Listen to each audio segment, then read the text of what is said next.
राजा की लालसा और रानी का दिल। एक समय की बात है, सुंदर और समृद्ध प्रकाशपुर राज्य में राजा राजेंद्र और रानी माधवी का शासन था। राजा अपनी प्रजा से ज्यादा सोने चांदी से प्यार करता था। उसके महल की दीवारें कीमती रत्नों से जड़ी थीं और खजाने का हर कोना सोने के सिक्कों से भरा हुआ था। लेकिन उसकी इस लालसा ने प्रजा को गरीबी के अंधेरे में धकेल दिया था। वहीं रानी माधवी अपने नरम दिल और दयालु स्वभाव के लिए जानी जाती थीं।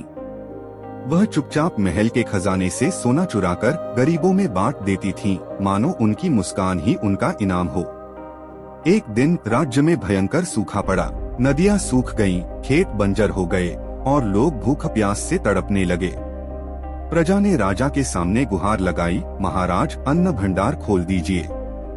हमारे बच्चों के पेट में भूख की आग जल रही है। लेकिन राजा ने क्रोधित होकर उन्हें दरबार से बाहर निकलवा दिया। मेरा अन्न मेरी मेहनत की कमाई है, जाओ, मेरे सामने फिर कभी न आना। रानी माधवी ने जब यह सुना तो उनका दिल टूट गया। उसी रात उन्होंने महल के गुप्त रास्ते से अन्न भंडार तक पहुंच बनाई और चावल गेहूं से भरे बोरे गरीबों के घरों में पहुंचा दिए। लेकिन जब राजा को इस बात का पता चला तो उसका गुस्सा आग बनकर भड़क उठा। तुम्हारी हिम्मत कैसे हुई मेरे खजाने को लूटने की, वह चीखा।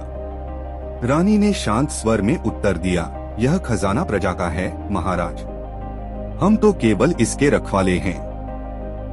राजा ने उन्हें महल से निर्वासित कर दिया।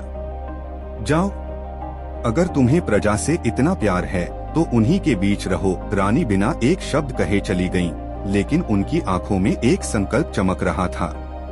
रानी की यात्रा और रहस्यमय वन। निर्वासन के बाद रानी माधवी एक घने जंगल में पहुंची, जहां उन्हें एक बूढ़ी साध्वी मिली। साध्वी ने उन्हें एक रहस्य बताया। पर्वत की चोटी पर अमरबेल का एक पेड़ है, जिसके फल भूखे को तृप्त करते हैं और प्यासे को जल देते हैं। लेकिन वह पेड़ केवल उसी के लिए फलता है जिसका हृदय निस्वार्थ हो। रानी ने कठिन चढ़ाई की और पेड़ को पाया। उनकी निष्काम भावना देखकर पेड़ ने स्वर्णिम फल दिए, जिन्हें पीसकर उन्होंने जंगल की झील में मिला दिया। झील का पानी चमत्कारिक रूप से बहने लगा और जहाँ भी बहता वहाँ हरियाली फैल जाती। राजा का पतन और प्रकाशपुर का उद्धार। इधर राजा राजेंद्र की लालसा और बढ़ गई। जब उसे रानी के चमत्कार के बारे में पता चला तो वह सोने के फल पाने की लालसा में जंगल में पहुंचा। लेकिन अमरबेल के पेड़ ने उसके स्वार्थ को भांप लिया। जैसे ही राजा ने फल तोड़ा, पेड़ सूख गया और राजा के हाथ में पड़ा फल कीचड़ में बदल गया। उसी पल महल का खजाना भी गायब हो गया। राजा को एहसास हुआ कि उसकी लालसा ने सब कुछ नष्ट कर दिया। तभी रानी माधवी प्रकाशपुर लौटी। उन्होंने झील का पानी राज्य की नदियों में मिलाया और प्रकाशपुर फिर से हरा भरा हो गया।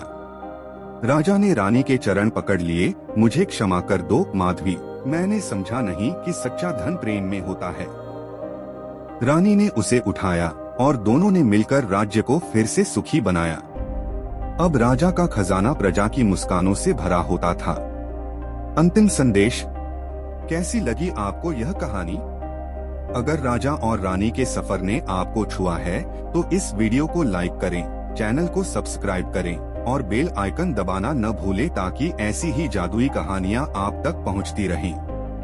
नीचे कमेंट में बताएं, क्या राजा का अंत सही हुआ या रानी को उसे और सजा देनी चाहिए थी? फिर मिलेंगे एक नई कहानी के साथ।